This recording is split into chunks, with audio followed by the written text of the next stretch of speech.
Welcome back to Jammin' Voiceovers. I am Steven, he is Wyatt. We're continuing our Sunday Super Series. This is the semifinals.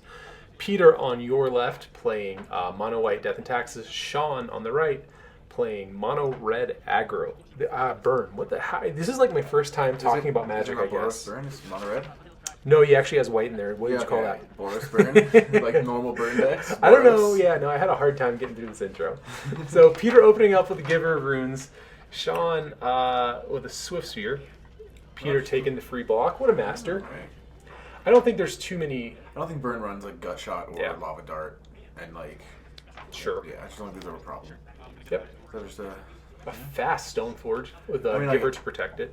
If there's not a Bolt to kill this is I think that's a Batter Skull. It is Batter Skull. Yeah, so yeah. Peter has a Giver. Like, so Sean is going to need two removal bolt, spells to get this. I completely forgot Giver's amazing. Yeah, and so most likely Peter's going to just get to untap and slam a Batter Skull here, which is pretty great. Just about as good as things get. All right, so go Pro Red there. So some confusion. Maybe this is before blocks. Yeah, Sean doesn't have a second land, so there's not too much action he can possibly take. No matter what, he's protected from the Bolt, and no matter what, it's protected from the Swift Spear, if it is Pro Red. Yeah. I mean, Peter could name another color. Might not be where you want to be with it. So it looks like Sean is changing the target to the Giver itself rather than the what's it called? The Stoneforge. I think that's probably better. At least get something off the table. I mean, rather than Batter Skull, though. I think Batter Skull will just take over this game. The turn 3 Batter Skull is probably... You have to be able to kill the Batter Skull and then kill the Stoneforge so they can't just pick it up, play it again. Yep, and Sean's stuck on one land. So he's kind of in a bad way. Dang. So he's in the tank. I think he's trying to figure out what his outs are here. You can't really attack. No, you absolutely can't attack. Like, bolt the Batter Skull and trade your creature for it, and your opponent gains 4 life, which, like, does not seem great. Going with a Suspend this Rift Bolt. Batter Skull coming in. Picking up the block there. Alright, so Peter's at 24. Sean has 1 land. I'm going to go out on a limb and say this game's probably over. I would have to agree. Burn is definitely a deck where you want your opponent to be under 20.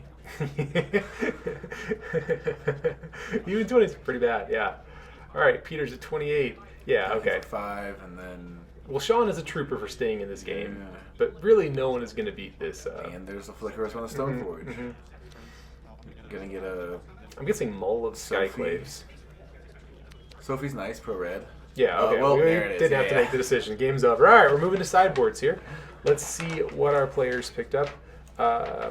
So Sean has Smash to Smithereens, which I don't mind here. Wear Tear, Path to Exile, Rest in Peace, Roiling Vortex, Deflecting Palm, and Core Firewalker. I think out of this, I'd like the Smash, maybe a Wear Tear, and a Path or two.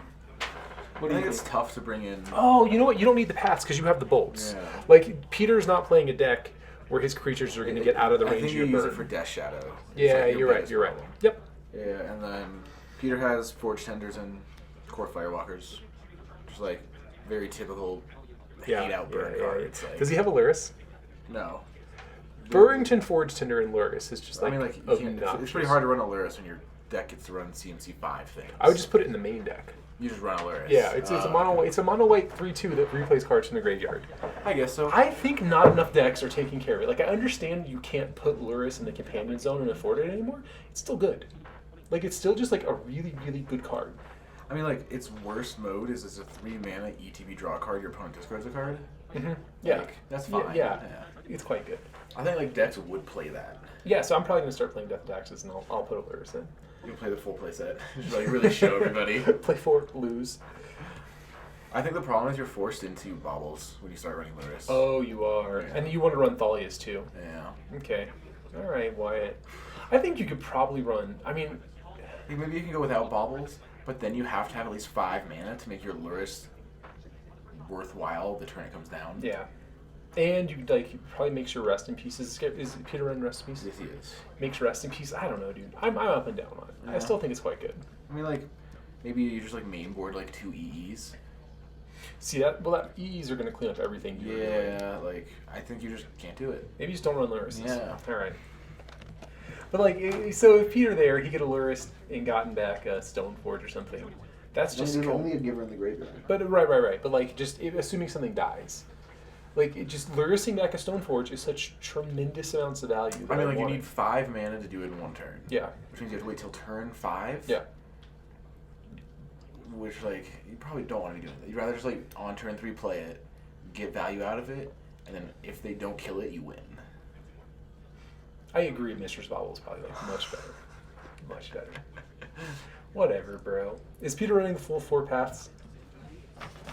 Good question. I have to assume he is. That's the only like mono white removal spell.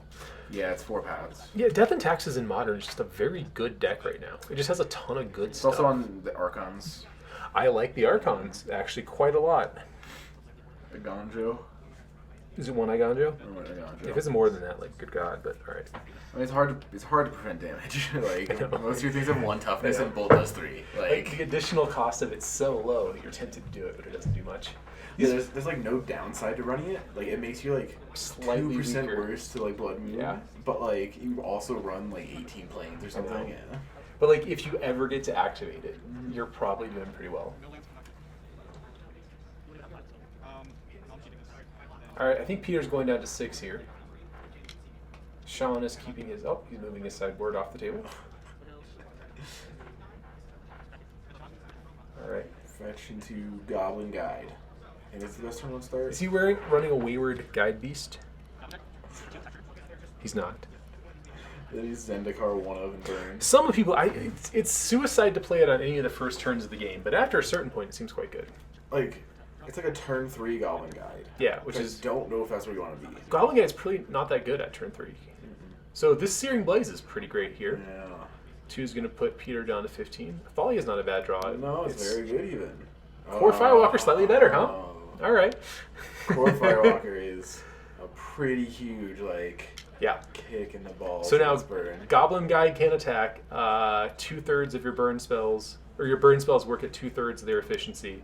There's a lot of problems you're going to run into here. And, like, Peter has other spells in his hand. He like, does. He did just stop. Yeah.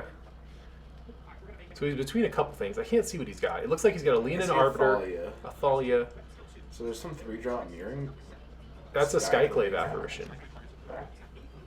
Yeah. That's a nice card. Well, if you exile that Goblin Guide, you can just start attacking and hopefully end this game pretty quickly. And like even if he kills the Skyclave apparition, he gets a 1/1 back. Sure. Like Skyclave is so good. Skyclave is very, very good. It's like interaction of like not giving the creature back is huge.